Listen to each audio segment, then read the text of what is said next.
What if one of the most popular supplements in the world isn't actually a vitamin at all?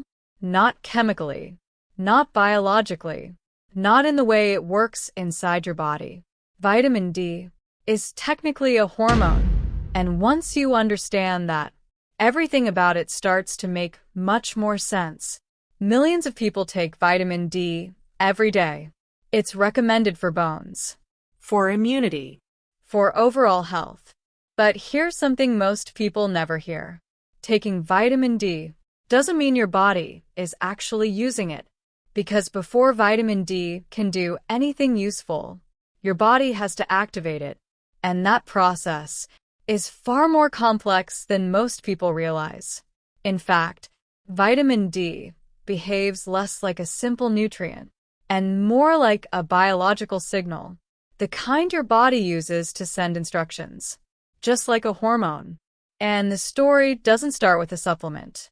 It starts with sunlight. When ultraviolet B rays from the sun hit your skin, they trigger a chemical reaction. A molecule naturally present in your skin is transformed into vitamin D3. At this stage, it's still inactive. Your body has only created the raw material. From there, vitamin D begins a journey through your body. First stop, the liver. Here it is converted into a molecule called 25-hydroxyvitamin D. This is the form doctors usually measure in blood tests. But even now, it's still not fully active. The final step happens in the kidneys, where it is converted into calcitriol. This is the active form of vitamin D. And this is where things become fascinating, because calcitriol doesn't behave like a typical vitamin. It behaves like a hormone. It travels through your bloodstream, searching for specific receptors. When it finds one, it binds to it, and together, they move into the nucleus of the cell, the control center. Inside the nucleus, they interact directly with your DNA. Think of DNA as the instruction manual. Inside every single cell in your body, vitamin D doesn't just assist reactions. It influences the instructions themselves, turning certain genes on, turning others off.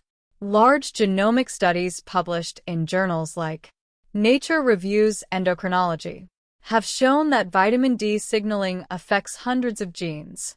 Genes involved in calcium balance, immune communication, muscle function, and cellular regulation. This is not the behavior of a simple nutrient.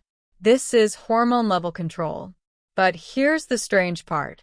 Even if you take vitamin D every single day, your body might still struggle to activate it, because activation requires multiple steps and several other nutrients that work behind the scenes, which means vitamin D doesn't work alone. It works as part of a biochemical network. So when people ask whether vitamin D is important, the real question is deeper. It's not just about how much vitamin D you take. It's about whether your body can actually activate it and use the signal it sends. Because inside your body, vitamin D behaves less like a simple nutrient and more like a messenger, a signal, one that helps coordinate communication between your cells. And vitamin D is only one part of that system. Did you know vitamin D is technically a hormone? Let me know in the comments. And tell me what nutrient we should explore next. Magnesium, zinc, or vitamin B12. Subscribe to the Nutrient Matrix for cinematic, evidence-based explorations of how nutrients truly work inside your cells.